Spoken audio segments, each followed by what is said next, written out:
Et nous aussi, nous allons profiter de ces instants précieux, mesdames et messieurs, pour vous servir.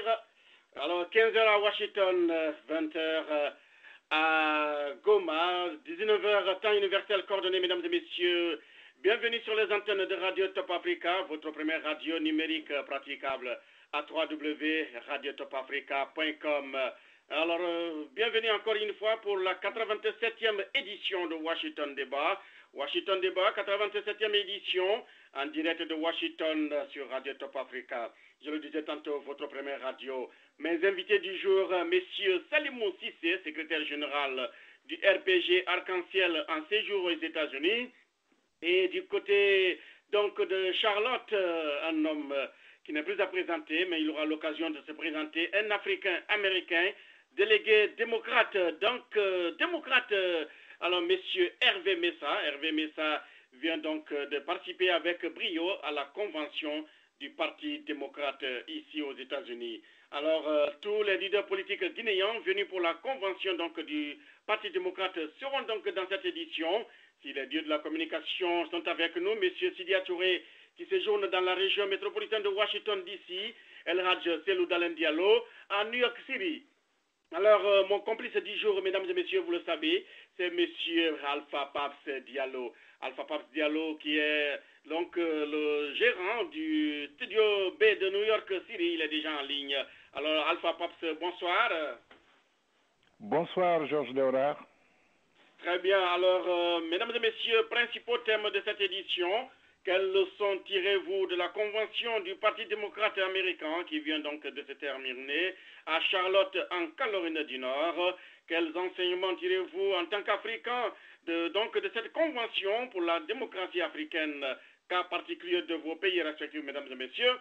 Et en deuxième position, Guinée-Sénie élection, Lonseni Camara, président de la CENI, Commission électorale nationale indépendante, a démissionné mercredi à Conakry. Quelles conséquences cette démission aura-t-elle sur le processus électoral guinéen? Nous le saurons tout à l'heure avec nos invités panélistes. Et bien sûr, l'opposition va-t-elle retourner à la table des négociations? Alors, mesdames et messieurs, le standard est ouvert 209 647 1600 et le code qui suit directement après avoir composé ce numéro est le 67 21 37. Et pour ceux qui manqueront ce grand débat, ils ont la capacité donc de nous réécouter au téléphone en faisant le 209 647 16 99 et en faisant toujours le même code. Radio Top Africa est la première radio numérique panafricaine au service des communautés africaines et du reste du monde. Mon nom c'est encore Georges Léonard Sagno. Retrouvez-nous également sur Facebook et sur Twitter, les réseaux sociaux de communication, mesdames et messieurs. Alors, quelques grandes nouvelles avant de commencer, mesdames et messieurs. Une très bonne nouvelle. Alors, le week-end dernier, la communauté guinéenne d'Amérique du Nord s'est dotée d'une Miss Guinée Amérique du Nord. Alors, son nom, mademoiselle Souadou Dramé. Elle vit donc à Montréal et elle va étudier à l'université d'Ottawa. Elle va également faire droit international. Alors, mesdames et messieurs, donc voilà là quelques bonnes nouvelles. Et ici même dans la communauté guinéenne, demain, le leader de l'UFR, M. Sidia Touré, rencontrera la communauté guinéenne à One Veteran Plaza, downtown Silver Spring. Et du côté de New York, en ce moment même, El Hadj Selou Dalen Diallo, principal leader de l'opposition guinéenne, est en conclave avec les membres de son état-major ici aux États-Unis. Alors, nous l'aurons dans cette émission et il sera accompagné par son membre du bureau, Alpha Isiaga Diallo. Alors, Alpha Paps Diallo, sans plus tarder, voilà donc les grandes manchettes de cette édition. Alors, quelle est la température du côté de New York City?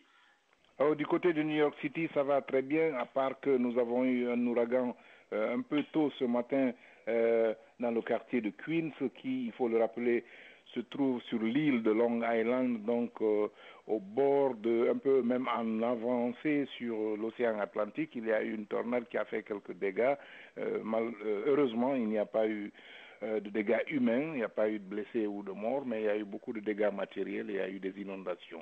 À part cela, ça s'est arrêté. Toutes nos compassions pour ceux-là qui ont été touchés par ces inondations.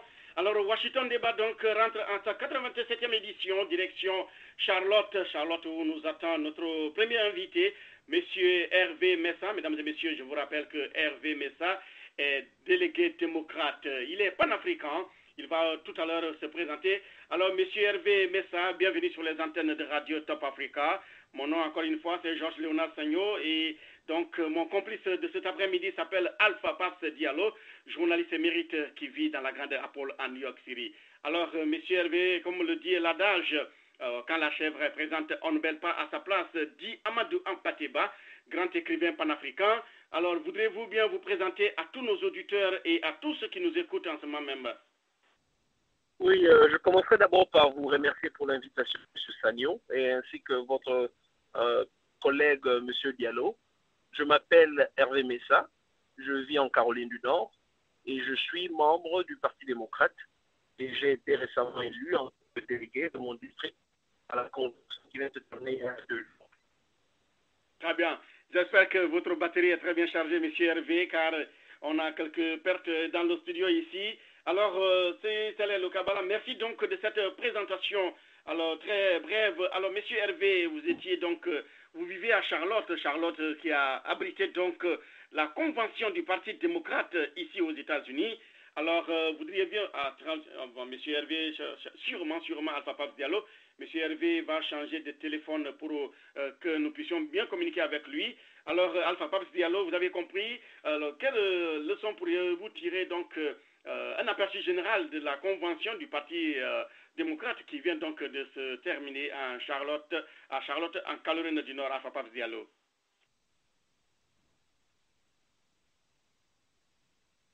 Allô, Alpha Paps Diallo, est-ce que vous me recevez?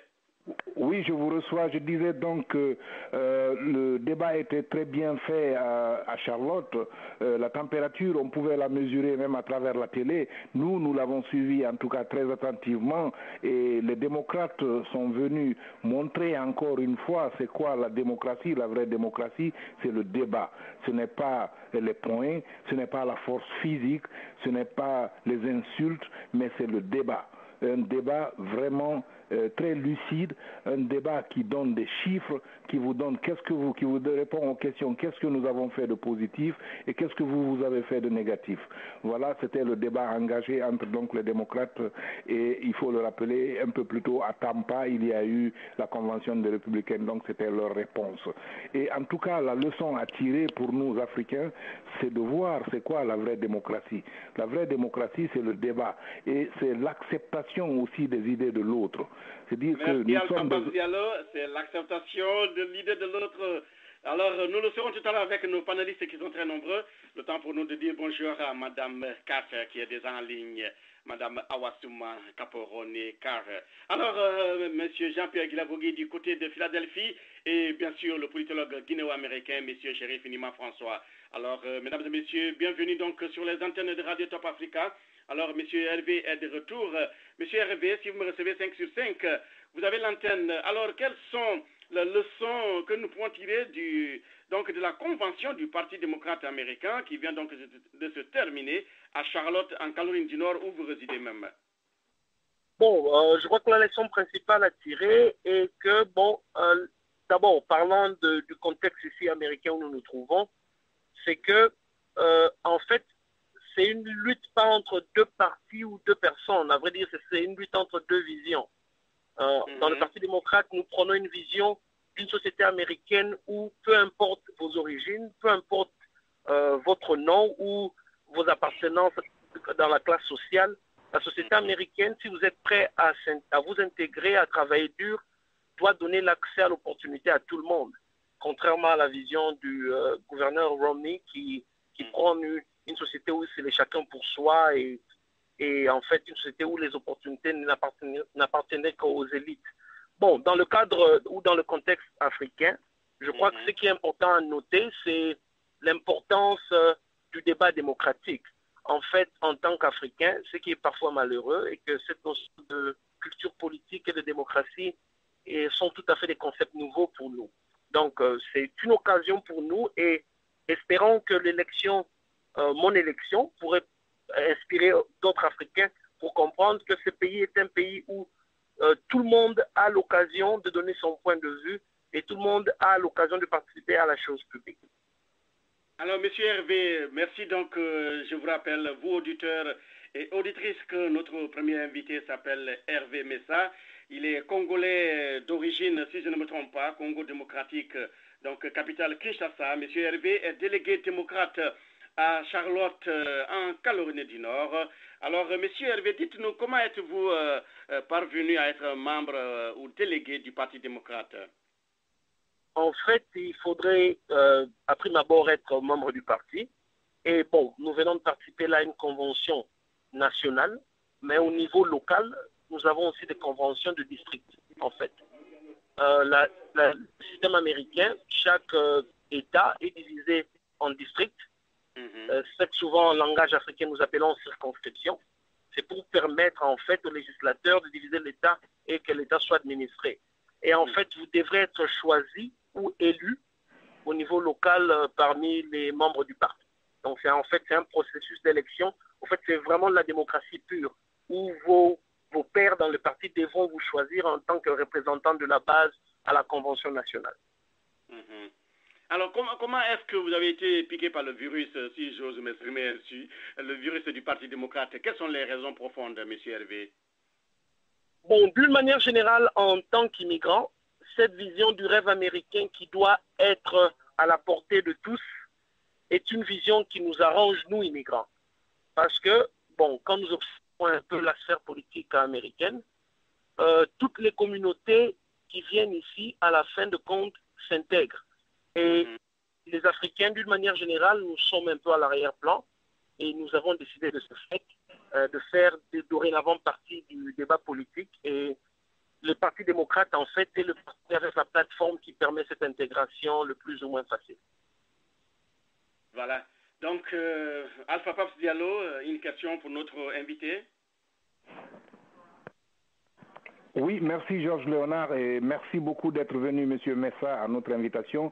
Et la question serait donc de savoir, puisque vous étiez dans l'atmosphère, nous avons suivi très attentivement à la télévision ce qui se passait, mais vous étiez dans l'atmosphère. Alors vous pouvez peut-être nous raconter certaines scènes qui se sont passées à l'intérieur de cette convention qui n'ont pas été reportées par la télévision.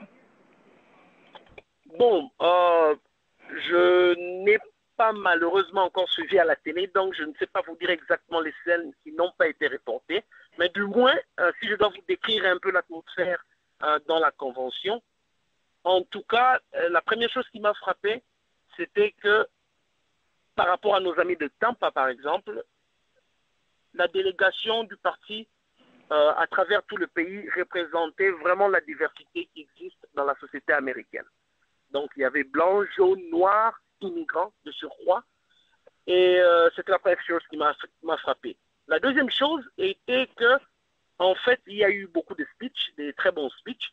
Mais à la fin de compte, le thème principal qui revenait, c'était que le Parti démocrate insiste sur cette vision qui prône que les États-Unis est un pays pour tout le monde et qu'on soit première génération, deuxième génération ou troisième génération américain, nous avons tous l'occasion, si nous le voulons, de participer dans la vie active américaine et d'apporter notre contribution, tout ce que nous le pouvons, au maximum de nos capacités.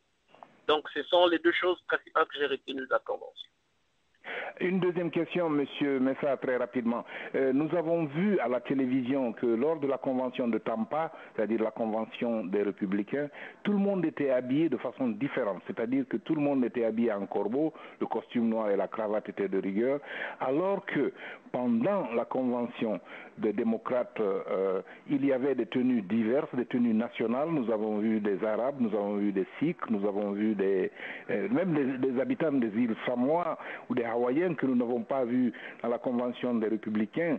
Et comment pouvez-vous comparer les deux? Vous pensez, vous avez dit un peu plus tôt, vous avez parlé d'élite. Est-ce que la convention démocratique était-elle beaucoup plus populaire donc que la convention des élites républicaines? Bon, populaire, oui, d'abord, et surtout, ce n'est pas tellement le nombre qui compte, c'est un problème de représentation, de diversité.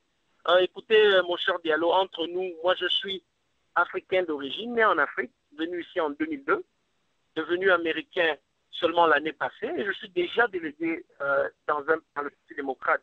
Et je ne veux pas être redondant, me répéter, mais ce que je veux dire en fait, c'est que la diversité même dans l'accoutrement que vous avez su noter est due au fait que le Parti démocrate est le parti qui permet en fait l'intégration dans cette vie américaine, et en fait nous sommes tous américains de différentes origines, et même notre accoutrement dans la convention a pu le refléter. Cela ne devrait-il pas servir de leçon à nos partis africains, à nos partis politiques de nos pays africains qui ont plutôt tendance à être des partis ethnocentristes?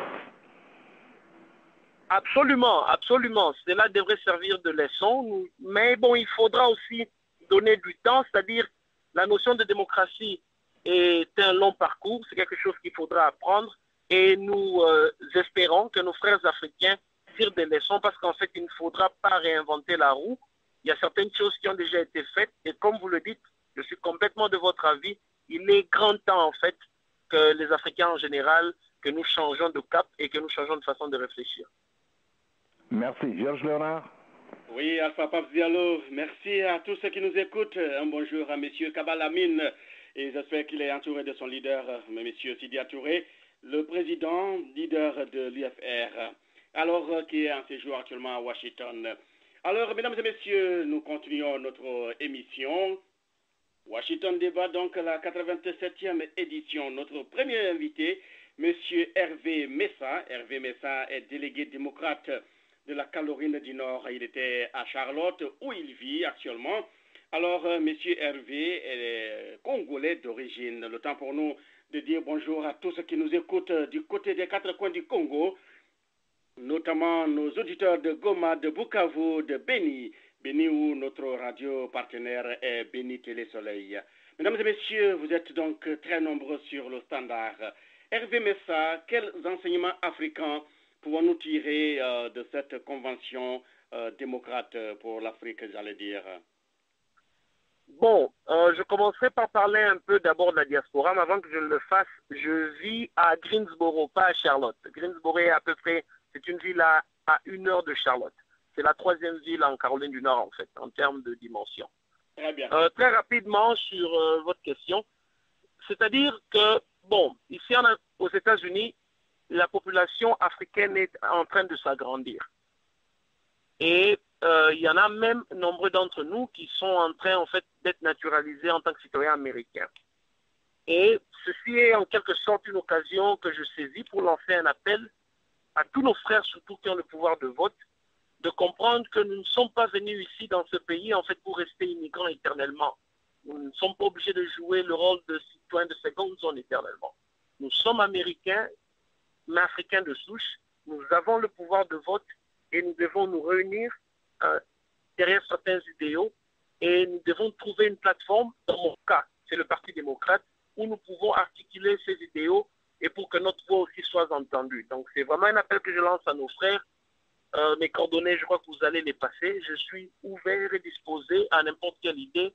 Nous devons chercher finalement à avoir une voix là où nous vivons, parce que comme vous le savez très bien, ce pays qui est les États-Unis est un pays à ramification internationale. Donc, toutes les grandes décisions qui se prennent ici ont en fait des implications partout dans nos pays africains où nous vivons. Donc, nous devrons définitivement et dorénavant faire partie du débat national ici au niveau des États-Unis. Alors, M. Hervé, pour vous et pour l'ensemble de nos auditeurs, nous allons écouter un extrait de l'important discours qu'a prononcé le président Obama à la convention du Parti démocrate. Si toutefois la technique est prête, alors pour donc l'ensemble de nos auditeurs, voici le président Obama. America, our problems can be solved. Our challenges can be met, and that is why I am running for a second term as President of the United States. Alors, Hervé, ça c'était l'un des moments forts de cette convention. Quel commentaire avez-vous quand on écoute cet extrait du président Obama? Bon, d'abord, le président Obama, il faut noter que c'est vraiment un orateur émérite. Mm-hmm. Mais bon, le petit extrait que vous avez joué, au fait, le président Obama parlait de l'importance d'avoir de l'espoir. Parfois, quand les problèmes sont difficiles, surtout dans des pays comme les États-Unis où les problèmes en fait sont complexes, c'est facile de devenir cynique, c'est facile de devenir pessimiste sur l'avenir du pays. Et le président Obama, c'est vraiment un leader qui a toujours soutenu une vision optimiste des choses. Et c'est toujours quelqu'un qui a toujours demandé de l'espérance pendant même que les situations sont difficiles. Donc c'était l'une de mes lignes préférées du discours. En tout cas, c'était un discours fantastique. Voilà, alors un autre extrait, cette fois-ci d'un Africain, un homme important africain. Il s'agit du Premier ministre du Zimbabwe, M. Morgan Tsvangirai. Écoutez s'il vous plaît. I was invited to participate in the National Democratic Convention as part of the International Leadership Forum organized by NDI. I'm humbled the fact that I have that recognition. There is a lot that we can learn. You know, democracy is not an event. These are institutional developments that have been here for the last 200 years. So democratic development is a baby. So there is a lot that we can learn in terms of process. How do we ensure that people are participating? How do we formulate policy? How do we increase debate? The extent of ideological and policy difference between the two major parties in the United and the way people try to convince the rest of the population to support them. Alors, M. Hervé, quelle réaction avez-vous? Bon, je partage l'avis du Premier ministre qu'il est en fait temps pour les Africains de comprendre que la démocratie est le meilleur système de gouvernance. Il est vrai que bon, chaque peuple peut toujours se baser sur les réalités du terrain pour revoir ici et là. Mais d'une manière générale, oui. Pour arriver à la meilleure gestion de la chose publique, la meilleure façon de le faire, c'est de donner à chacun l'occasion de faire partie du débat public.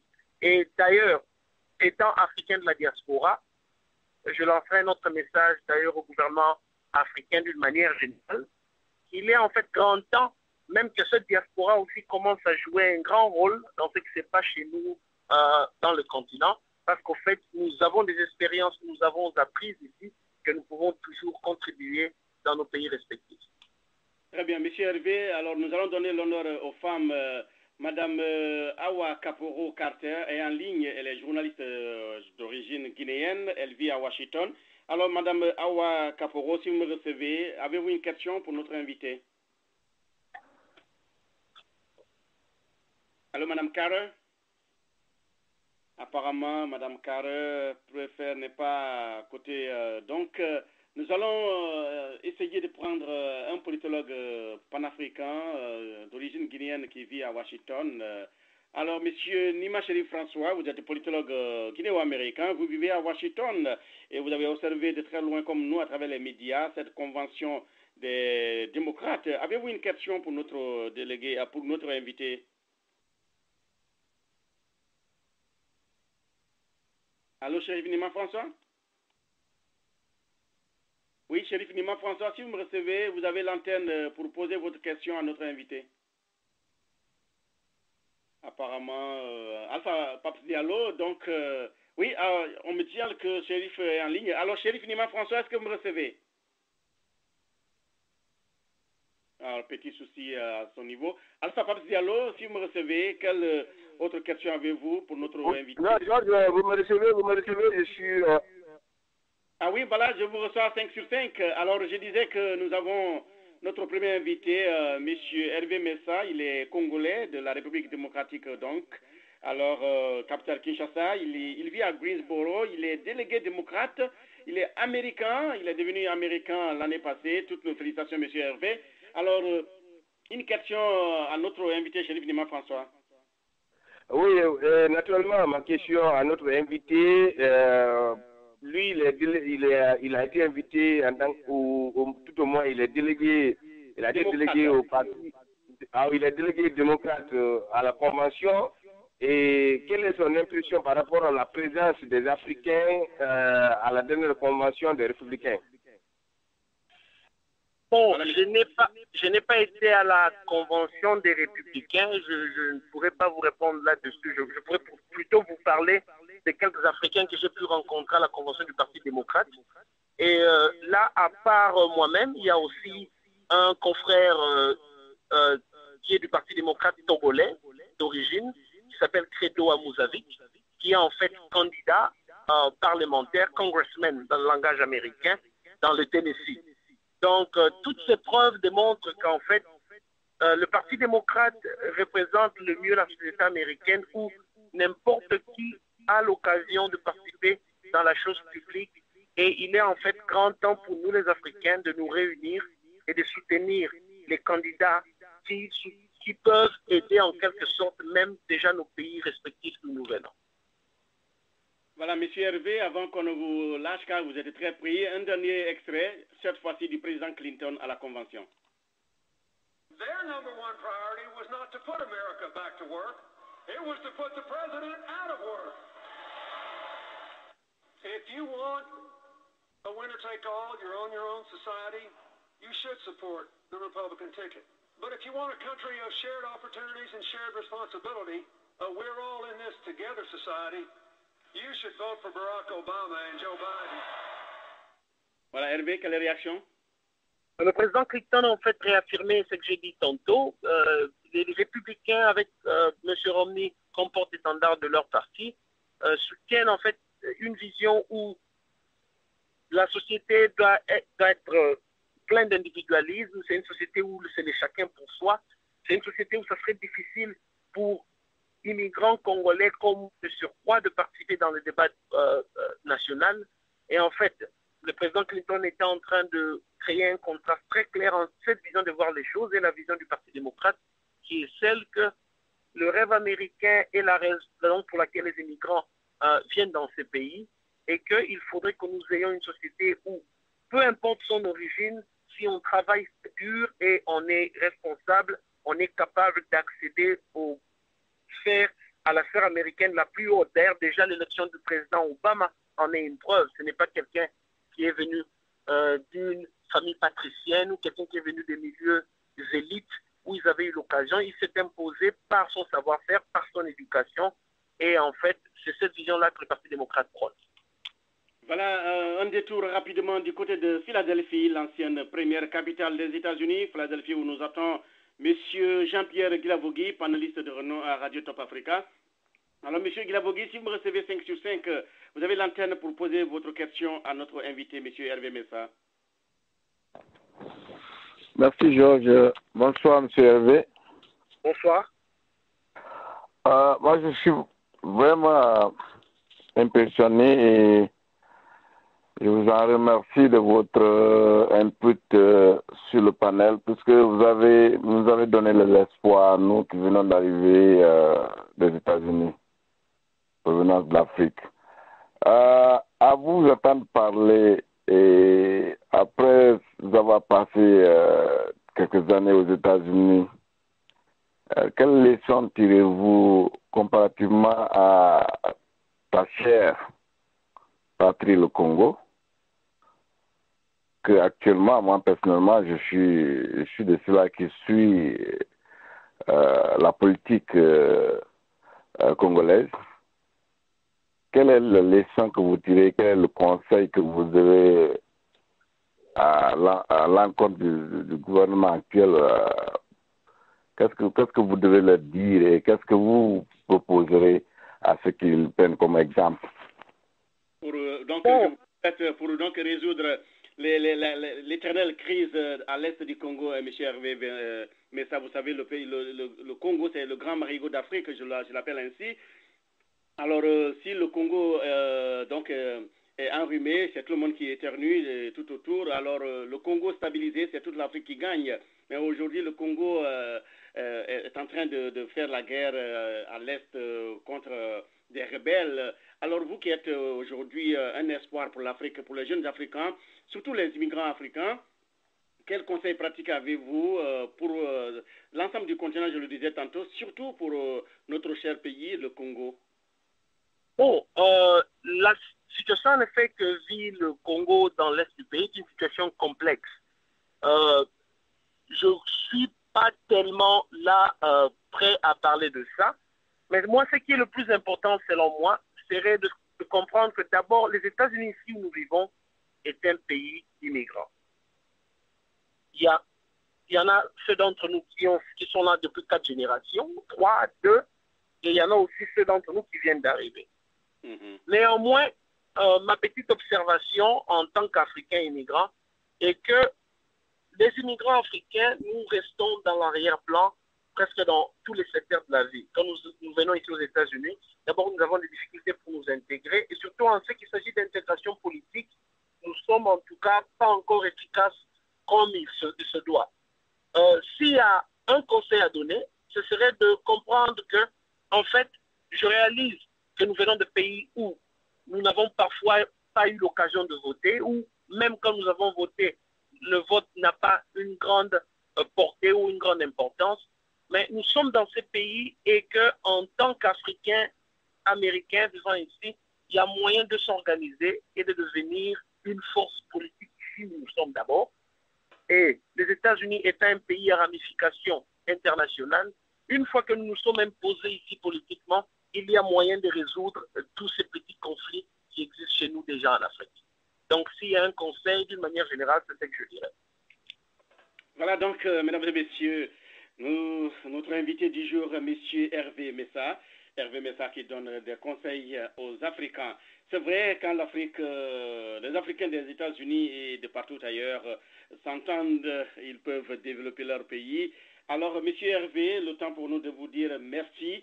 Merci à l'ensemble de nos auditeurs du côté de Lubumbashi là-bas, ceux qui s'apprêtent pour le week-end à Lubumbashi No. 1. Un merci également à tous ceux qui nous écoutent du côté de Kinshasa, Kin Label ou Kétan pour les intimes, chez Maman Colonel rassemblés pour le week-end. Merci à l'ensemble de nos auditeurs des 4 coins du Congo et de la Guinée, sans oublier l'Afrique tout entière. Vous êtes donc à l'écoute de Radio Top Africa. Notre invité, c'est donc M. Hervé Messa, jeune Africain qui symbolise aujourd'hui l'espoir délégué du Parti démocrate. Alors, M. Hervé, avant qu'on ne vous quitte, un dernier mot pour l'ensemble de nos auditeurs et pour l'Afrique et le monde entier. Bon, le dernier mot peut-être serait, nous espérons que notre élection peut servir d'inspiration et d'espoir pour cette jeunesse africaine qui est en train d'immigrer ici aux États-Unis où nous nous trouvons, et qu'il est en fait grand temps qu'en tant qu'Africains de souche, que nous comprenions que le salut de l'Afrique pour demain ne dépend que de nous. Il n'y a pas de fatalité, les solutions magiques n'existent pas, tout le monde a travaillé et nous devons commencer quelque chose. Et je reste ouvert, mes contacts, je crois que vous aurez mes coordonnées, vous pourriez les passer. Donc, il est en fait grand temps que nous commençons à nous organiser pour qu'il y ait une vraie intégration politique des Africains qui habitent les États-Unis.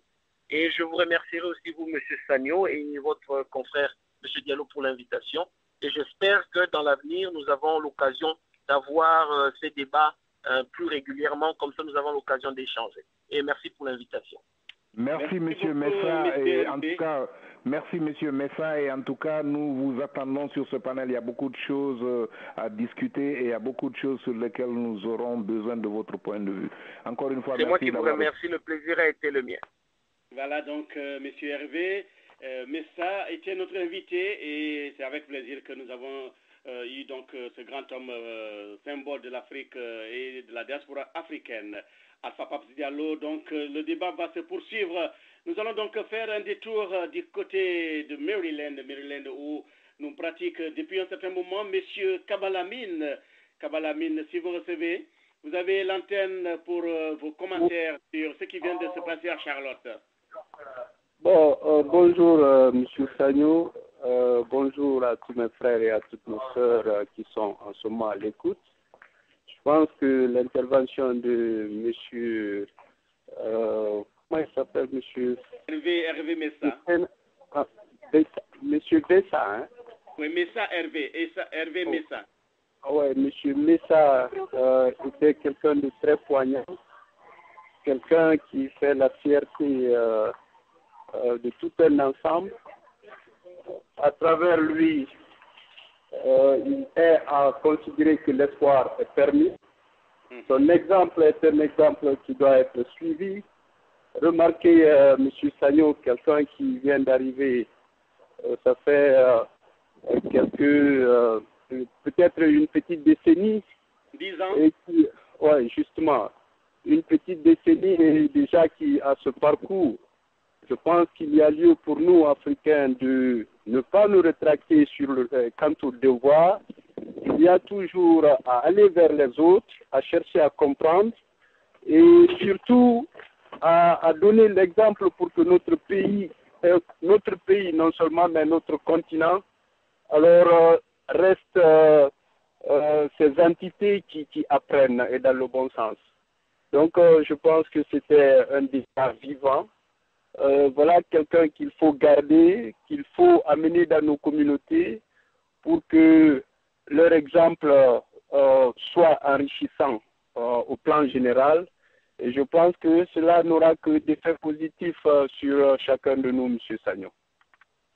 Voilà, donc, mesdames et messieurs, vous écoutiez Labine Sununu Kaba, le représentant du parti UFR à Washington. Et puis M. Sagnon, excusez-moi, j'allais ajouter quelque chose, un dernier élément au niveau de mon parti. Vous n'êtes pas sans savoir que mon parti, par son président, M. Sidia Touré, rencontre la communauté guinéenne demain, et ce serait à Silver Spring, dans Silver Spring. Là, il n'y a pas à dire que c'est seulement les sympathisants et militants de l'UFR qui y sont invités. C'est au contraire toute la communauté guinéenne, parce que là, il s'agit d'un dialogue, d'un débat, d'un rendez-vous, du donner et du recevoir entre Guinéens. Quand on sait que notre pays traverse une situation particulière, et là, il y a lieu d'entendre du côté des Guinéens, d'apprendre du côté du Guinéen ou des Guinéens. Donc, c'est de cela qu'il s'agira. Et la rencontre commencera, les grandes choses commenceront à 13h pour prendre fin à 16h, M. Sagnon. Oui, M.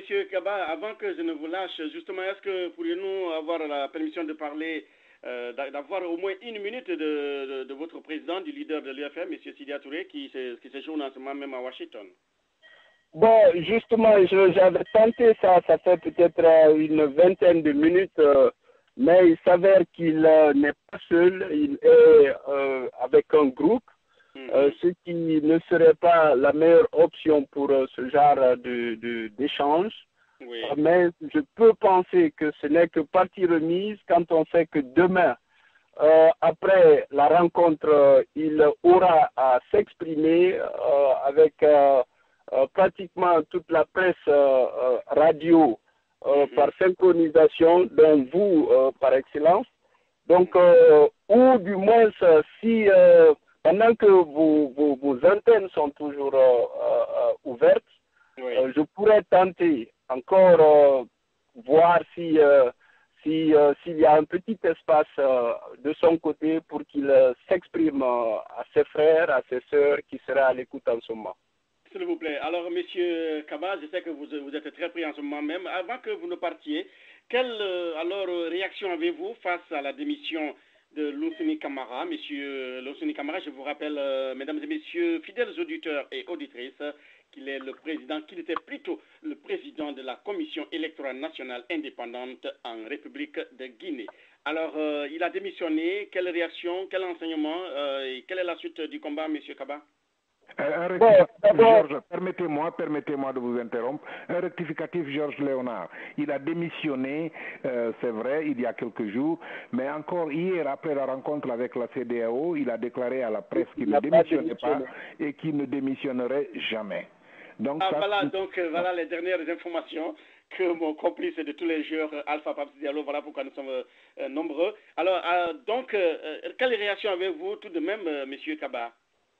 Bon, je pense que par cette manière d'aller et de retourner du président de la CENI, on peut lire à quel degré la CENI est incrédible, à quel degré les institutions qui sont partenaires à la CENI ne sont pas à mettre en confiance. Quand on sait que le président de la CENI, d'abord de par son passé, ce qu'il a fait et qui n'était que douteux, quand on sait en plus que cet homme a rencontré le président de la République pour lui expliquer son intention, alors de tourner le dos à l'institution pour que son pays connaisse une ère d'air frais. Et quand cette même personne se rétracte sur sa position, là, ça dit exactement et globalement ce que la personne représente. Et la CENI, normalement, est une institution où la crédibilité est la première chose à tenir en considération. Quand vous êtes un arbitre central, alors il faudrait que les partis en présence vous mettent en confiance, ce qui donnera une certaine santé au match à jouer. Et l'opposition est là, en compétition avec le pouvoir, et si une des parties n'est pas à l'aise avec l'arbitre central, il va sans dire qu'il n'y a que légitimité quant à récuser cette partie qui est mise en doute. Donc, monsieur Camara, ici, apparemment, et je dirais à tout moment, est quelqu'un qui a donné des preuves qui ne rassure pas, et par voie de conséquence, il n'est pas la meilleure personne à présider les destinées d'une institution aussi importante à l'ère de la démocratie que la CENI, M. Sagnon. Voilà, donc, mesdames et messieurs, vous suiviez M. Lamine Sununu Kaba, grand cas pour les intimes, représentant de l'UFR, et vous l'avez entendu, il passait un message pour les militants, la communauté guinéenne, militants et militantes de l'UFR et la communauté guinéenne. Rendez-vous demain à partir de 13h à One Veteran Plaza, dans Silver Spring, où la communauté guinéenne s'était retrouvée pour élire son nouveau président. Ce sera donc un meeting géant avec le leader de l'UFR, M.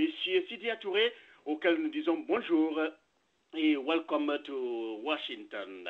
Washington, où il est exactement 15h46 en heure locale, 19h46 à Bofa et à Colon. Mesdames et messieurs, notre émission se poursuit donc. Alors, Alpha Paps Diallo, vous avez compris. Alors, c'est un jeu politique dangereux, disent les observateurs, auquel notre pays se livre, n'est-ce pas? L'enseigne démissionne, 2 jours plus tard, il se rétracte en disant que je n'ai pas démissionné. Oui, c'est ça justement, c'est le revers de la médaille. Si l'opposition prenait pour acquis le fait qu'il ait démissionné, s'il le prenait pour une victoire, non, ce n'en est pas une. Et pour preuve, il a retourné la veste et il dit qu'il ne démissionne pas et qu'il ne démissionnerait jamais.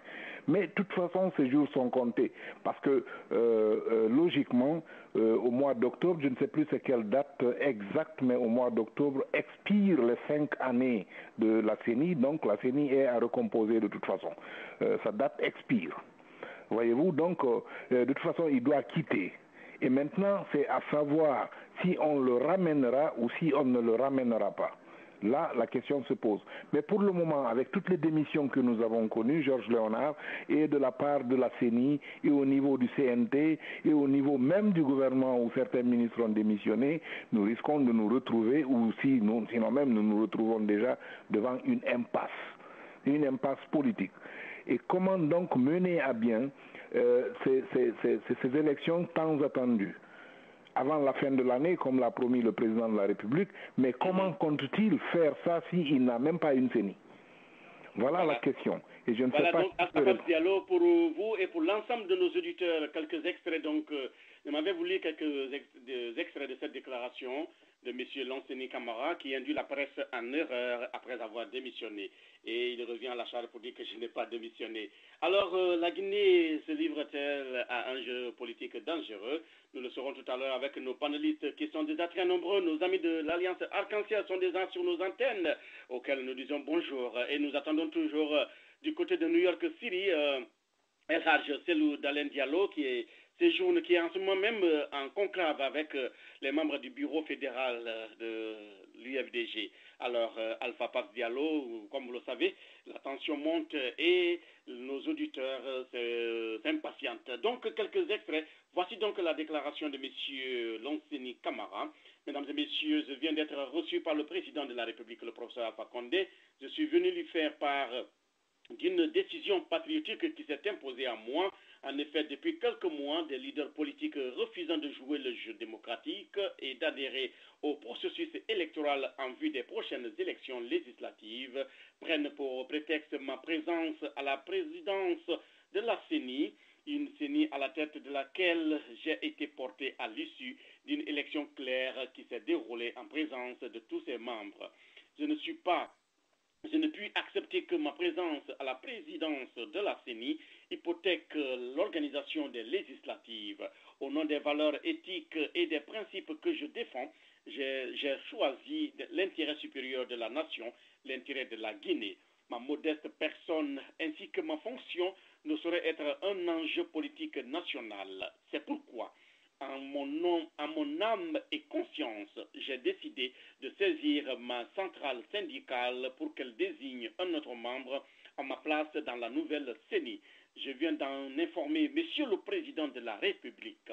Je voudrais par ce geste permettre l'avancée du processus électoral. Je voudrais saisir cette occasion pour lancer un appel à toute la classe politique guinéenne afin qu'elle mette l'intérêt supérieur de la nation au-dessus de toute autre considération.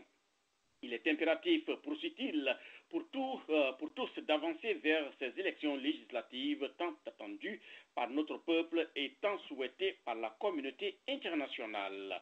Alors, mon souhait, conclut M. Lonseni Camara, mon souhait est que cet acte soit l'occasion pour tous les acteurs politiques de mettre un terme aux querelles partisanes autour de ces élections. En attendant la mise en place d'une nouvelle CENI et de son bureau, je continuerai à faire mon travail en toute conscience et en toute impartialité. Signé Lonseni Camara, président de la CENI, la Commission électorale indépendante en République de Guinée. Alors, Alpha Pape Diallo, cette déclaration n'a pas donc son sens d'être, puisque, vous l'avez dit tout à l'heure, hier, ou en tout cas dans les heures passées, il est revenu à la charge pour dire qu'il n'a pas démissionné. Oui, la déclaration que vous venez de lire, c'était celle officiellement déposée à la présidence de la République, c'était le 5 septembre. Maintenant, hier, vendredi 7 septembre, c'est-à-dire 2 jours après, je vais vous dire ce qu'il a annoncé à la presse, si vous me permettez. Oui, allez-y. Alors, il dit, je n'ai pas démissionné, je vous ai toujours dit que je ne démissionnerai jamais. J'ai demandé à ma centrale syndicale de bien vouloir ne pas renouveler mon mandat au sein de la CENI d'abord, ensuite à la tête de la CENI. Parce que je suis issu de cette centrale syndicale qui est l'USTG, je suis tout d'abord un travailleur du secteur privé. Cela fait 5 ans que je ne travaille pas dans mon entreprise pour ne pas perdre tout ce que j'ai acquis pendant 20 ans d'expérience. Je préfère donc retourner à mon boulot. Mais il a bien précisé, je n'ai pas démissionné et je ne démissionnerai jamais. Et il attend, ce qui est le plus important, Georges Léonard, c'est qu'il a déclaré qu'il attend que son organisation, c'est-à-dire l'USTG, envoie quelqu'un. Donc, il a démissionné, premièrement, mais il garde l'intérim. Et aujourd'hui, il nous dit, non, il n'a pas démissionné. Alors, allez savoir qu'est-ce qu'il veut dire. Très bien. Alors, ça, c'est... il appartient donc à nos panélistes Alpha Pape Diallo d'analyser le contenu de cette déclaration et de cette déclaration donc de M. Lonseni Camara qui est aujourd'hui la pomme de discorde en République de Guinée. Alors, mesdames et messieurs, je m'en vais donc prendre quelques auditeurs qui sont déjà très nombreux en ligne depuis donc le début de cette émission. Messieurs, alors nous allons faire apparemment un détour à Alpha Pape Diallo du côté de Charlotte ou de la Caroline encore du Nord. La Caroline du Nord a fait le plein, car M. Hervé, qui symbolise l'espoir pour la jeunesse africaine aux États-Unis, a donné le ton. Alors, messieurs ou madame qui nous suivez à partir de la Caroline du Nord, dont le téléphone est 919, vous avez l'antenne. Allô, messieurs ou madame, bonsoir. Le 42-19 à la fin. Bonsoir. Oui. Ah, voilà, la technique a ouvert la ligne. Oui, monsieur ou madame, bonsoir. Comment allez-vous? Oh, c'est monsieur, bonsoir. Ça va très bien. Monsieur Diona, apparemment, monsieur Diona, bonsoir. Merci de nous rejoindre dans cette grande émission. Alors, vous avez suivi apparemment quelques explications ou quelques exposés fait par notre invité, M. Hervé Messa, qui est un jeune Congolais d'origine, donc aujourd'hui délégué démocrate. Il est juste à côté de vous là-bas, il est à Greensboro. Et il était à Charlotte. Et nous venons aussi d'attaquer le second point à l'ordre du jour, disons la démission et donc la déclaration de M. Lonseni Camara, qui avait donc déclaré le 5 à la presse et à la présidence de la République, les radios internationales dont la nôtre ont fait écho de cette déclaration où il disait qu'il a démissionné. Je viens de vous la lire, mais aujourd'hui il s'est rétracté en disant que non, il n'a pas démissionné, il reste en poste. Donc d'abord, quelle réaction avez-vous, vous qui avez suivi de très près, car vous êtes en Caroline du Nord, la convention du Parti démocrate, M. Diona? Oui, ça s'est très bien passé. Vraiment, il a eu des surprises. Vraiment, bon. Donc, ça laisse à dire que le parti était, comment dirais-je, en veilleuse. Bon, vous voyez, cette convention a permis de rebondir à nouveau. Donc on a vu vraiment que les gens sont vraiment immobilisés et que le parti démocrate demeure encore fort, prêt à comment dirais-je, à triompher. Très bien. Et quelle autre réaction avez-vous face à ce jeu politique auquel se livre M. Lonseni Camara en Guinée, qui est le président de la CENI, qui, il y a quelques jours, avait démissionné, et hier, il revient à la charge en disant « Non, je n'ai pas démissionné, et je ne démissionnerai pas ». Mais c'est très clair, il faut comprendre. Je crois quelque part, il a sauvé sa peau. Je crois que ce pouvoir, comment dirais-je, à la fin, ce pouvoir, comment dirais-je, à la fin de son apogée. Donc, je crois que ce pouvoir ne va plus faire long feu. Donc, M. Lonseni a fait des déclarations. Mais finalement, à fin de compte, bon, il a trouvé que vraiment sa sécurité n'a pas été menacée. Il a obligé de revenir là-dessus. Donc, c'est ça. C'est clair. Pensez-vous que son attitude est un geste dangereux pour le processus électoral politique guinéen, M. Diona? Ben, écoutez, d'abord même ça, je dis que ce pouvoir, c'est un pouvoir éphémère. Ce pouvoir, à la fin de... Je me demande même si ce gouvernement terminera, comment dirait, son mandat. C'est clair, quand tu regardes les choses, voilà comment est-ce qu'elles se présentent. Donc l'opposition doit serrer les coudes, doit renforcer... vos propos. Oui, doit renforcer, disons, comment dirais-je, sa ligne d'attaque. Je crois que ce pouvoir n'a plus de fait, hein, je crois. C'est fini ça. Et pourquoi, selon vous, quelles sont les informations que vous détenez pour affirmer de tels propos? Bon, je ne détiens rien, mais c'est une logique, parce que quand tu transposes les choses, tu vois clairement, bon, démission par-ci, démission par-là, donc vraiment, bon, la crédibilité est ternie. Oui. Très bien. Alors, Alpha Paps Diallo, en exclusivité donc pour nos auditeurs et auditrices, voici un document que nous avons reçu du bureau de presse du State Department, donc du ministère des Affaires étrangères de ce beau pays, notre pays d'accueil, les États-Unis. La déclaration est datée du 7 septembre, donc hier.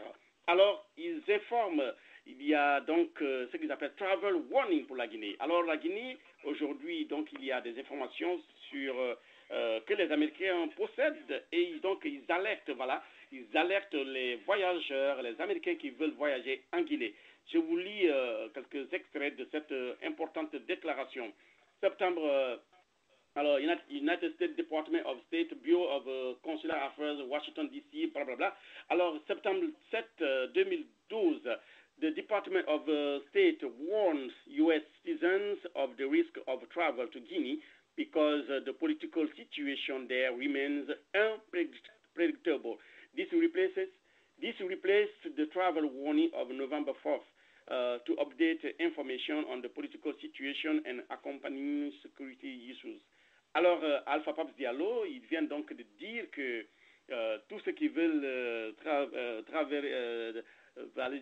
voyager donc en Guinée devraient être prêts car la situation politique de notre pays est instable. Alors, pensez-vous que Alpha Pape Diallo, cette alerte est à prendre vraiment au sérieux? Absolument, absolument, je suis d'accord. Et c'est pas seulement le State Department, parce que le State Department, comme vous le savez, ils partent des faits concrets sur la place. Parce qu'ils ont une ambassade, ils ont un consulat qui constate les faits et qui donne donc leur rapport. Mais également, ils tiennent compte des rapports des journalistes comme Reuters, la BBC est présente, vous avez l'agence Association Presse Associated, etc., etc. Ils donnent des informations très concrètes et tous les analystes sont d'accord que la situation en Guinée est actuellement une poudrière. Voilà, des affrontements, on peut s'en attendre du jour au lendemain. Vous savez, il y a un cas dont la presse, je veux dire locale, nos collègues de la presse locale ou même des médias Internet qui sont sur place ont négligé. C'est le fait qu'il y a eu des tirs à balles réelles sur la voiture dans laquelle se trouvait le 27 août et M. Sidia Touré, et M. Lansana Kouyaté, et M. El Hadj Selou Dalein Diallo. Les trois principaux de l'opposition. Il y a eu des tirs à balles réelles. Ce qui les a sauvés, c'est que cette voiture était une voiture avec un blindage. C'est ce qui les a sauvés. Ce jour-là, c'était un assassinat. Personne n'a osé dire le mot, mais nous, ici, à Top Africa Radio, on ne va pas hésiter à le dire, parce que les faits concrets sont là. Il y a des photos, il y a des traces de balles sur cette voiture. Les balles n'ont pas pénétré, sinon ces trois leaders seraient morts aujourd'hui.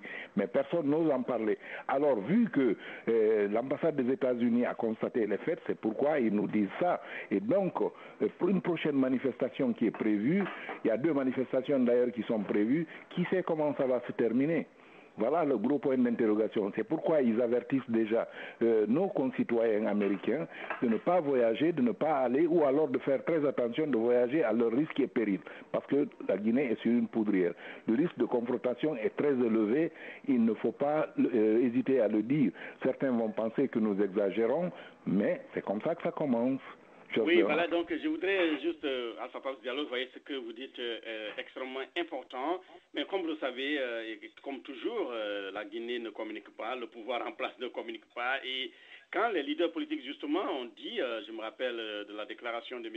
Etienne Soropogui, qui a dit que ouais, notre voiture a été mitraillée, mais le pouvoir en place n'a pas voulu dire la vérité sur la chose, et le général Baldé, qui est très avare d'ailleurs comme de par le passé, de paroles, donc de propos, a dit seulement que c'est pas vrai et que c'était pas une vraie déclaration de l'opposition.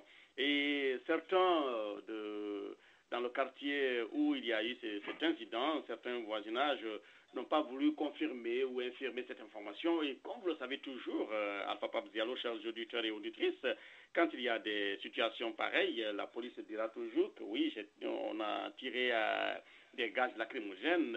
Ben voilà. Donc, quelques passages encore de l'importante déclaration du département d'État. Il dit ceci: on several occasions, large crowds of demonstrators representing partisans of various opposition parties have gathered at the Stratford Fairs to express their dissatisfaction if the legislative election cycle is further delayed or postponed, which seems likely. Political rhetoric could turn peaceful demonstrations into violent ones. Alors, U.S. citizens are urged to exercise caution, to be particularly alert to their surroundings and to avoid crowd demonstrations or any other form of public gathering. Visitors to Guinea should be familiar with their hotel evacuation plans, policies, or procedures. Alors, Alpha Pape Diallo, l'alerte, je crois qu'elle est à prendre au sérieux, car le département d'État demande aux Américains qui vivent en Guinée d'être toujours prudents, d'être à l'écoute de leurs du plan d'évacuation de leur hôtel, des principes de l'hôtel et d'éviter les attroupements, d'éviter d'être très alerte à leur entourage, de faire attention donc à leur entourage. Je crois que si une information de ce genre sort de la bouche ou du département d'État, elle est vraiment à prendre au sérieux à Fapab Diallo. Absolument, elle est à prendre au sérieux. On se rappelle qu'avant les massacres du stade du 28 septembre, ils avaient lancé, peut-être un mois avant, ils avaient lancé ce même appel pour demander aux gens d'éviter de voyager parce que la situation était très carabinée, elle était sur une poudrière. Et ce jour-là, ils avaient demandé aux gens d'éviter les attroupements comme justement celui-là. Heureusement qu'il n'y a pas eu de citoyens américains blessés ou tués dans cette situation. Et donc, si nous déchiffrons clairement le message du département d'État, ça veut dire, écoutez, citoyens américains, ne partez pas, parce que si vous partez, quelque chose peut vous arriver. Très bien. Alpha Pape Diallo, on me signale du côté de la technique que nous avons en ligne un homme important de la communauté guinéenne dans la région métropolitaine de Washington, D.C., alors plutôt El Haj, alors Shérif Haïdara, vous le savez, il était l'ancien vice-président de la communauté, candidat challenger du président actuel au niveau de la communauté guinéenne, donc Shérif Haïdara qui œuvre beaucoup pour la communauté guinéenne, et Alpha Pape Diallo, un homme qu'il faut saluer et respecter, car malgré sa défaite, les élections passées, il a reconnu vite donc cette défaite, il a serré la main au nouveau président, il a été au dîner que le président nous a offert, vous étiez absent, vous étiez dans vos studios de New York, alors nous étions au dîner et M. Shérif Haïdara avait fait une importante déclaration en disant que je suis prêt à continuer l'œuvre que nous avons entamée ensemble, je veux donc m'investir pour la communauté. Alors, messieurs, je crois que des hommes de ce genre sont à prendre très au sérieux et ils sont à respecter, ils méritent donc respect et considération. On me signale donc du côté de la technique qu'il est sur nos antennes. Nous allons essayer de l'écouter, voir ses propos. Alors, monsieur El Haj Shérif Haïdara, bonjour et bienvenue sur nos antennes. Pour commencer, comment allez-vous? Je vais très bien, merci à mon frère Georges, et je profite de l'occasion pour dire bonjour à vos fidèles auditeurs et un bonjour spécial à M. Diallo depuis New York, qui est toujours avec nous pour nous informer. Merci pour tout l'effort que vous fournissez. Bonsoir, monsieur Shérif Haïdara, je vous tire encore le chapeau et je sais que des hommes comme vous sont très rares dans notre communauté. En tout cas, vous avez fait preuve l'autre jour d'un fair play extraordinaire et c'est formidable parce que vous invitez de cette façon la jeunesse à suivre votre exemple, c'est-à-dire que d'être très démocrate et de jouer le jeu de façon très fair play et d'accepter non seulement votre défaite, mais d'être encore du côté de celui qui a gagné pour le supporter et l'aider avec votre expérience. Je vous remercie et je vous tire le chapeau. Je vous respecte. Voilà, c'est à moi de vous remercier pour tous les efforts que vous avez fournis pour essayer de vraiment médiatiser cette campagne électorale dans la région de Washington.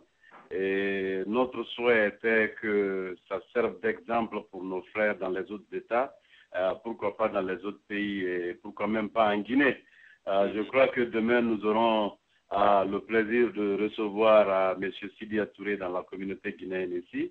Et je crois que nous avons une leçon ici à Washington à lui apprendre et peut-être à apprendre à tous les autres politiciens de la Guinée. Et savoir que d'abord, nous sommes tous des Guinéens, nous sommes des frères. Et la victoire d'une personne ne veut pas forcément dire la défaite de l'autre.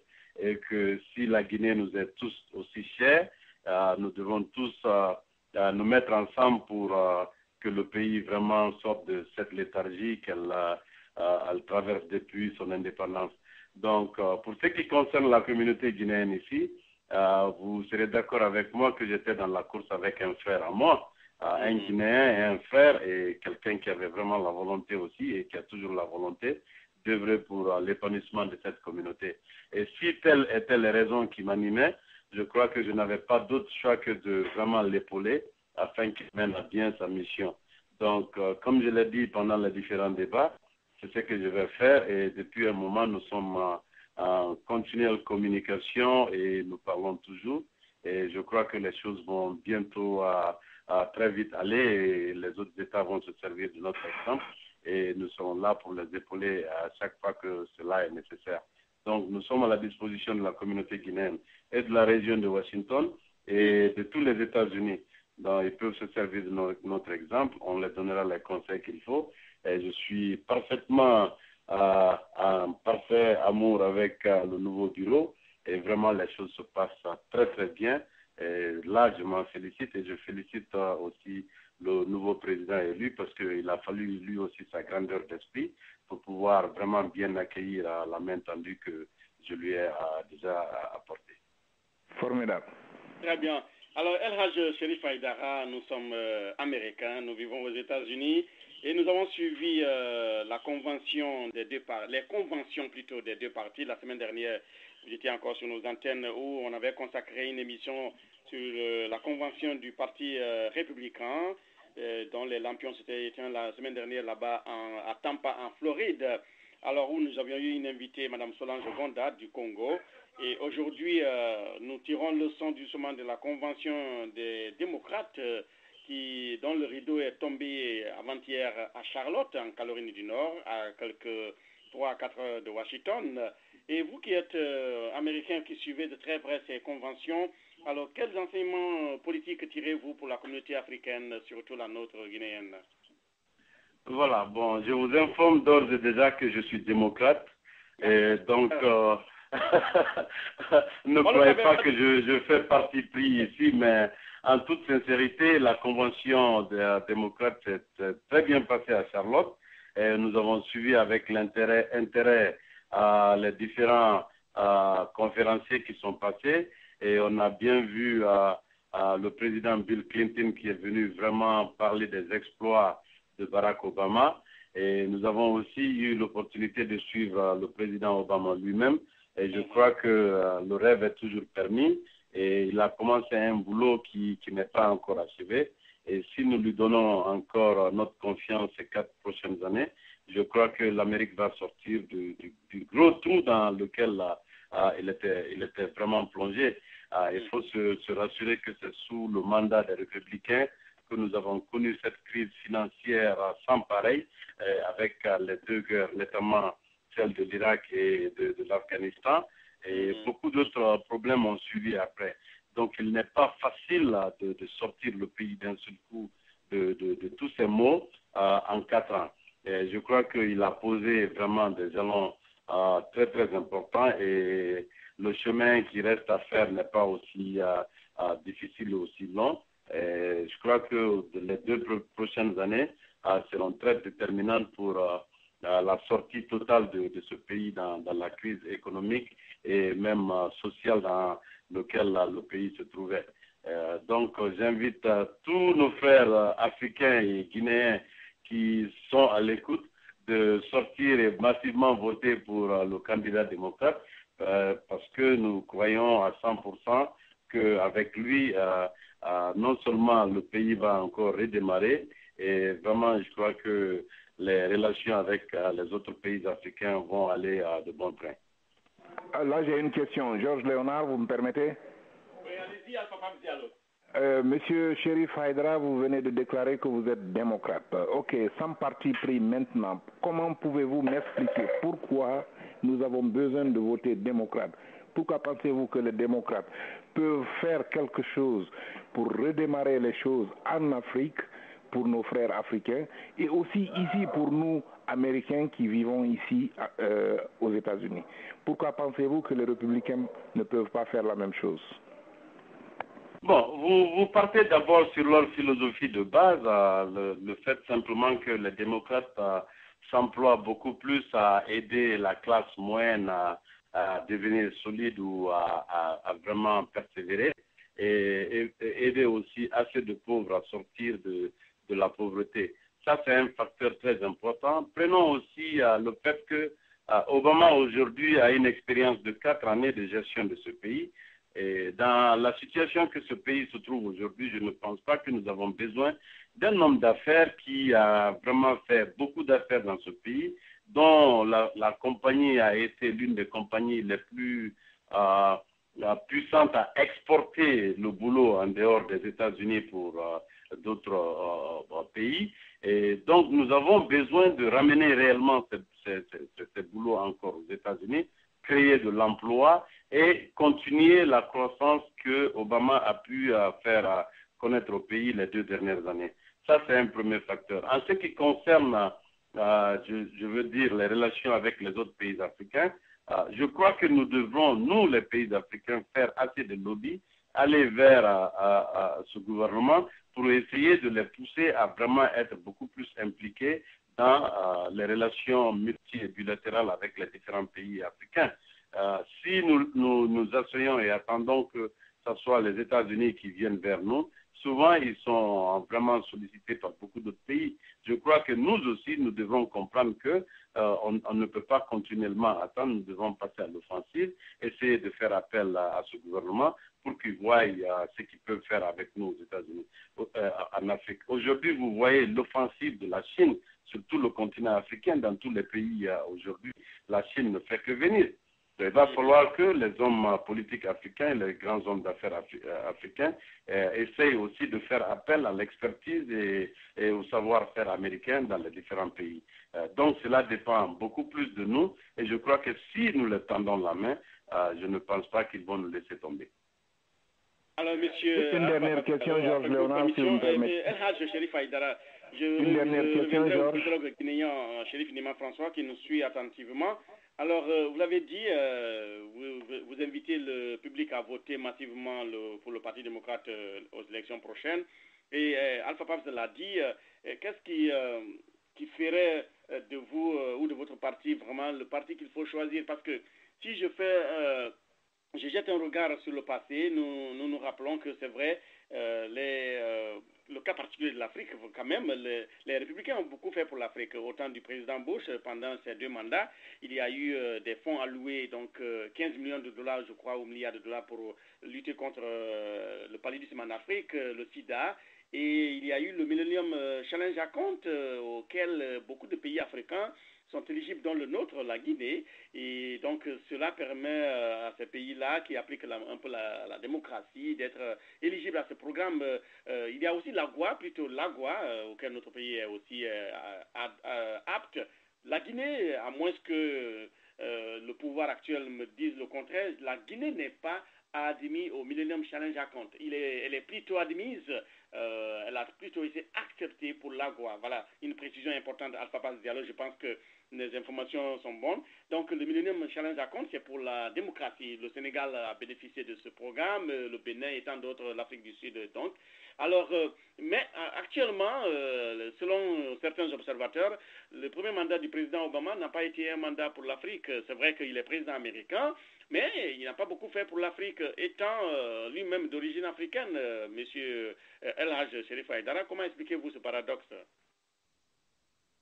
Voilà, au prime abord, je vais dire d'abord, j'invite tout le monde à voter démocrate parce que là, il ne faut pas se cacher, je suis un démocrate et un fervent croyant à la philosophie démocratique ici aux États-Unis. Donc, c'est pourquoi j'invite d'ores et déjà mes frères à voter massivement le Parti démocratique. Mais qu'à cela ne tienne, souvenez-vous que Obama est devenu président dans un contexte vraiment très, très délicat. Il a pris les rênes de ce pays à un moment où le pays était vraiment en faillite. Donc, il y avait beaucoup de défis au niveau même des États-Unis à relever et qui n'étaient pas faciles à relever. Donc, il fallait d'abord commencer le travail à partir des États-Unis, sortir le pays de ce trou avant de pouvoir réellement faire tendre la main aux autres. Je comprends bien les différentes actions que l'administration Bush a posées en Afrique. Mais n'oubliez pas que l'administration Bush, à un moment qui partait en guerre, avait aussi besoin de l'apport ou du support des pays africains aux Nations Unies pour pouvoir faire voter certaines lois et pour les permettre d'aller réellement en guerre. Donc ce n'était pas vraiment de la gentillesse simplement de son cœur où tous ces actes ont été posés. C'était vraiment conditionné qu'on le dise ou pas, ça c'est une réalité. Mais en ce qui concerne le président Obama et vraiment le Parti démocratique aujourd'hui, je crois que nous pouvons être sûrs qu'une fois que le pays sort de ce trou, et vraiment les choses vont bien se passer. Et je crois qu'à partir de là, les États-Unis pourront vraiment bien aider les pays africains. Mais je vais insister aussi les Africains ne doivent pas s'asseoir les bras croisés, croire que Obama va se lever parce qu'il est d'origine africaine pour venir directement leur donner tout ce qu'ils ont ici aux États-Unis. Mais ce que Obama peut faire réellement, c'est s'il y a des hommes qui sont prêts à venir vers le gouvernement américain, le Sénat et le Congrès américain, pour essayer de les appeler à faire vraiment un pas vers l'Afrique, et cela facilitera la tâche. Mais à ce qui concerne le cas guinéen, de l'admission de la Guinée dans l'AGOA, cela s'est fait il n'y a pas 6 mois de ça encore. Et le Millennium Challenge, vous-même vous l'avez dit, ça dépend de certains préalables, notamment vraiment la démocratie dans les pays qui sont admis. Voilà, la bonne gouvernance. La Guinée jusqu'à présent, qu'on le veuille ou pas, est en transition. Nous n'avons pas, comment on appelle, l'Assemblée encore sur place. Toutes les institutions républicaines ne sont pas fonctionnelles à un certain moment. Mais je crois que ces derniers jours nous portent espoir, nous donnent espoir, compte tenu du fait que nous commençons à voir qu'il y a plus ou moins une décryptation de la situation où le président de la CENI, qui était très controversé, dit de ne plus vouloir se présenter à la présidence de la CENI, où je crois que les partis politiques et le pouvoir sont invités à discuter autour des modalités des marches, etc., etc. Donc je vois que la volonté commence à se manifester, de sorte que vraiment que le pays, à partir de là, commence à aller de l'avant. Et d'ici peut-être la fin de l'année ou peut-être plus tard l'année prochaine, toutes les institutions républicaines peuvent être sur place en Guinée. Et si la bonne gouvernance est suivie, nous pourrons vraiment bénéficier de ce programme du Millennium Challenge. Voilà, donc des propos du démocrate El Hadj Cherif Haïdara, un homme important au sein de la communauté guinéenne à Washington. Washington où il est 16h20 en heure locale, 20h20 à Gogota dans la préfecture de Lola. Lola où nous allons retrouver un fils. Alors, monsieur Cherif Niman François, vous êtes politologue guinéo-américain. Quelle réaction avez-vous? Apparemment, Cherif Niman François est dans un milieu où il n'y a pas pur... Est-ce que vous portez votre casque, Cherif Niman François? Oui, j'ai repris le micro, Georges. J'étais un peu loin du micro. Vous pouvez reprendre la question, s'il vous plaît? Voilà, donc vous venez de suivre El Hadj Cherif Haïdara, qui est démocrate alors, ici à Washington, qui invite les populations à voter massivement pour le Parti démocrate aux élections de novembre. Vous qui êtes aussi un Guinéen, Guinéo-américain qui vivait dans ce beau pays, notre cher pays, les États-Unis, quelle réaction avez-vous par rapport non seulement aux différents congrès qui viennent de se tenir aux États-Unis, le congrès du Parti républicain que eux ils appellent ici convention, et le congrès du Parti démocrate dont les lampions se sont éteints avant-hier à Charlotte, en Caroline du Nord. Je vous rappelle que Charlotte, c'est une ville où le taux de chômage est très très réduit compte tenu de la présence de nombreux établissements financiers dont les banques Bank of America que vous connaissez. Charlotte est la deuxième ville qui abrite donc des banques ou des institutions financières après New York City. C'était juste quelques informations à votre portée, chers auditeurs et panélistes. Alors, monsieur le politologue guinéen, vous avez l'antenne pour vos réactions. Voilà, d'abord, par rapport à la convention des démocrates, j'ai dit que ça s'est clôturé sur des bonnes notes en ce qui concerne le programme que le président Obama voulait réaliser et comme pendant les 4 années à venir. Et comme vous le savez, le Parti démocrate, c'est un peu, comme on peut l'appeler, le parti de la majorité plurielle, le parti des grandes villes populaires, le parti populiste, s'il faut l'appeler. Et généralement, ils ont des programmes qu'ils ont étalés il y a de cela 4 ans. Et malheureusement, selon les sondages, le programme a été réalisé seulement à 37% des promesses tenues par Obama en l'an 2008. Seulement 37% des promesses ont été réalisées. Et beaucoup tant d'autres. Je vais citer un exemple que vous connaissez, la mise en fin de la guerre de l'Irak, comment on appelle, comment on appelle, la régulation, les nouvelles lois qui devraient redresser, comment on appelle, le Wall Street, et tant d'autres, quelques exemples, mais aussi pas mal de programmes qui n'ont pas tenu, notamment le Dream Act, qui devrait permettre aux immigrants qui vivaient ici de vraiment rester définitivement rentrer dans leur droit de résidence, ensuite probablement pour être citoyen et droit à voter prochainement. Mais il a eu les deux chambres du Congrès, c'est-à-dire le Sénat et la Chambre des représentants, les 2 premières années, c'est en l'année 2010, pour vous rappeler, il a perdu le contrôle. Mais il s'est plutôt focalisé sur le volet santé de son programme, et le Dream Act n'a pas connu le jour. Donc aujourd'hui, il a attendu seulement quelques mois des élections pour donner par voie de décret une porte de sortie pour ces quelques, je crois, plus de 10 millions de jeunes ou 19 millions de jeunes qui sont là et qui sont venus. Donc une catégorie spécifique, donc c'est je vais appeler ça une branche de Dream Act qu'il a essayé de donner un vent pour souffler. Mais ce n'est pas la solution définitive, donc je peux dire chez certains que c'était une déception de sa part, puisqu'il avait les 2 chambres au Congrès pendant 2 ans, il n'a pas pu réaliser le Dream Act. L'autre chose, c'était par rapport des mesures, des grandes mesures qu'il a eu à prendre. Positive, c'était sauver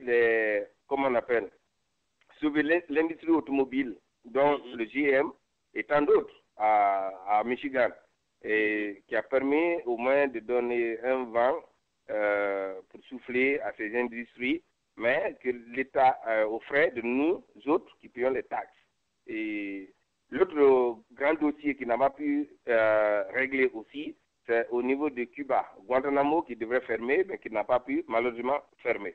Et donc, dans l'ensemble, mon appréciation par rapport à ces 4 années, je peux dire que 37% par rapport à 100%, quelque part, c'est une déception sur le plan économique, mais ça dépend de quel bord tu es. Comme tu le sais, vous avez écouté mon homo, Chérif Adara, qui demandait aux Africains de voter Obama. Moi, je dirais aux Africains de réfléchir avant d'aller voter, puisqu'il ne s'agit pas de voter seulement parce que moi, je compte les résultats. Aux États-Unis, c'est les résultats qu'on compte. 37%, c'est en dessous de la moitié. Et ça me donne des doutes de ce qu'il appelle programme accompli. C'est vrai. Et il a hérité, à l'année 8, il avait hérité d'une situation très difficile, mais on était dans une situation de défense des frontières et de la sécurité des États-Unis pendant l'an 2001. Et cela va sans dire, Bush a fait son mieux, il a sauvé le pays des attaques. Obama est venu continuer le programme, notamment l'un des programmes que Bush a initié, c'était le défiler Ben Laden et l'attraper. Et heureusement, sous le règne d'Obama, il a pu faire cela. Et nous l'encourageons. Mais sur le plan économique, je disais que l'État devrait être au-dessus des marchés. On devrait laisser les marchés aller à la conquête des clients. Et comme tu le sais, moi je suis du côté de ceux qui pensent que chacun doit prendre sa responsabilité. Nous ne devrons pas compter sur l'État et qu'on doit laisser le secteur privé jouer le rôle dans l'économie puisque nous l'avons choisi. Et le rôle de l'État, l'intervention de l'État dans le secteur économique doit être très très limité. Merci Chérif Liman François. On me signale du côté de la technique qu'il est temps de prendre une petite pause pour vous permettre de souffler. Et pour l'ensemble de nos auditeurs et auditrices, voici Nancha Music.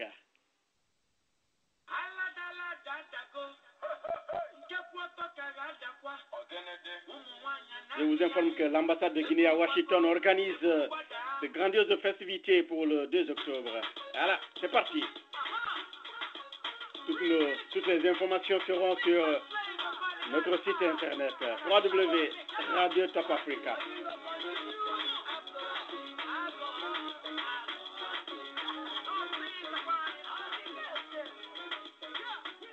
Ce tube cartonne très fort entre sur les 4 coins du continent.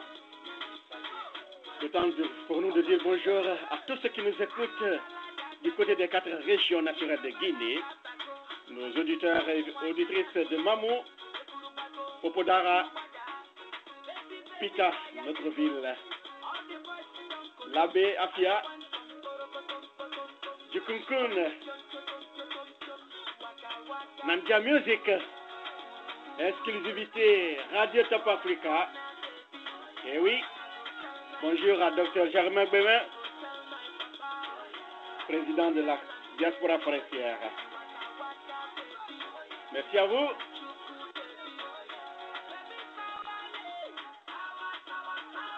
Information, un clin d'œil à tous nos amis et promoteurs dont Techno Repair de Suleiman Diop et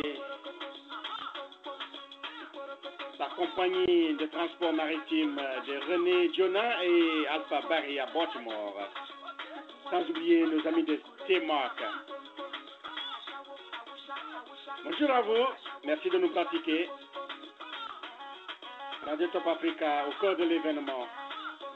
Et oui, Alpha Paps Diallo, nous nous acheminons vers la fin de cette émission.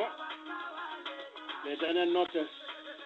Alors, Alpha Paps Diallo, vous avez suivi El Hadj Sherif Aïdara et notre politologue, le guinéo-américain Sherif Nima François. Alors, quelles sont les dernières notes Alpha Paps Diallo? C'était des interventions formidables, c'est des interventions en tout cas qui nous ont élevés beaucoup, ils nous ont appris beaucoup de choses et je remercie beaucoup El Sherif Haïdara et M. Nima et exactement, je remercie aussi M. Messa qui a voulu participer à l'émission et qui nous a appris beaucoup de choses, il nous a donné un exemple formidable et je voudrais dire à M. Sununu Kaba s'il est toujours en ligne que, en tout cas, nous sommes prêts et demain nous irons donc à la conférence de presse. Je ne sais pas à quelle heure exactement elle va se passer. À 13h heure de Washington et de New York. À 13h heure de New York. Donc je serai au studio et je pense que vous, Georges Léonard, vous serez notre correspondant là-bas sur place. Oui, il faut dire à nos auditeurs que Radio Guinée aura donc l'exclusivité de la retransmission de cette conférence, importante conférence de M. Sidia Touré, leader de l'UFR avec ses militants et la communauté guinéenne de Washington. Donc nous serons en direct de Downtown Silver Spring, Alpha Paps Diallo, pour vous faire vivre les grands moments, bien sûr, pour le bonheur de nos auditeurs et auditrices. Et du côté de New York City aussi, si El Hadj Selou Dalen Diallo désire rencontrer aussi la communauté Alpha Paps Diallo, absolument, nos micros sont ouverts. Pour que nous puissions aussi, faire la couverture en direct, car Radio Top Africa, c'est une radio qui est au cœur de grands événements. Nos micros sont grandement ouverts à tous ceux qui ont une opinion à avancer et donc tout ce qui est positif, Radio Top Africa sera là pour la couverture. Voilà donc, mesdames et messieurs, c'est sur cette note musicale que nous fermons portes et fenêtres de cette grande édition. Bonjour à tous les ambassadeurs africains en poste à Washington qui nous suivent en ce moment, même l'ambassadeur du Congo, l'ambassadeur de Guinée, l'ambassadeur du Burkina Faso, du Gabon, du Mali et les autres, pourquoi pas. Car Radio Top Africa, c'est cette radio qui demeure la radio panafricaine. Merci à l'ensemble de nos invités et panélistes. C'était au micro Georges Léonard Sagno et Alpha Paps Diallo dans le studio de New York. Rendez-vous demain à partir de 14h pour la retransmission en direct de la conférence de M. Sidia Touré avec la communauté guinéenne dans l'importante ville de Washington. Ce sera à One Veteran Plaza, Downtown Silver Spring. Alors, mesdames et messieurs, merci à vous. Bonne soirée chez vous. Où que vous soyez, quoi que vous fassiez, pratiquez toujours Radio Top Africa, votre première radio numérique. Alors, rendez-vous la semaine prochaine pour ceux qui n'ont pas pu suivre cette grande édition. Vous pouvez également nous réécouter en faisant le 209 647 16 99. Le code demeure le même, 67 21 37. Retrouvez-nous également sur www.radiotopafrica.com et sur Facebook, mais aussi sur Twitter. Alors, c'est terminé pour cette édition. Et le playback number, c'est le 209 647 16 99.